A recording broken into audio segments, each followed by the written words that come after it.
আজকে আমি ভেজে নেব উচ্ছে পাতা দিয়ে মুসুর ডালের বড়া। তার জন্য এই যে মুসুর ডালটা আধ ঘন্টা মতো ভিজিয়ে জল ঝরিয়ে নিয়েছি, সাথে কিছুটা কাঁচা লঙ্কা নিয়েছি কিছুটা উচ্ছে পাতা। আজকে একটু নতুনভাবে করে দেখাবো। আর এখন আমি মিক্সিং জারে এটা পেস্ট করে নেব। তার জন্য ঢেলে দিচ্ছি মিক্সিং জারে ডাল, দিয়ে দিচ্ছি কাঁচা লঙ্কা, দিয়ে দেব উচ্ছে পাতা। উচ্ছে পাতাটা সমেতে কিন্তু ডালটা পেস্ট করব, ঢাকনা লাগিয়ে পেস্ট করে নিচ্ছি। ডালটা পেস্ট করা হয়ে গেছে, ঢেলে নিচ্ছি একটা পাত্রে।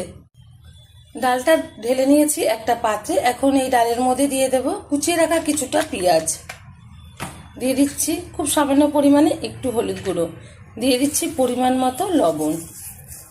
সবগুলো উপকরণ খুব সুন্দরভাবে হাত দিয়ে মেখে নেব।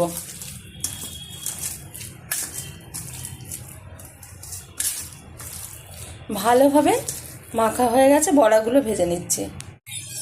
উচ্ছে পাতার বড়াগুলো ভাজার জন্য ওভেনে কড়াই বসিয়ে তাতে দিয়ে দিয়েছি বেশ কিছুটা পরিমাণে সাদা তেল। তেলটা গরম হয়ে গেছে, এখন তেলের মধ্যে বড়াগুলো ছেড়ে ভেজে নেব। আমি একটু ছাঁকা তেলে বড়াগুলো ভেজে নিচ্ছি। আপনারা যেরকম পারবেন তেল দিতে সেরকম তার মধ্যে কিন্তু বড়াগুলো ভেজে নেবেন। এখনও পুরো তেলটা গরম হয়নি, এই অবস্থাতেই দিয়ে দিচ্ছি।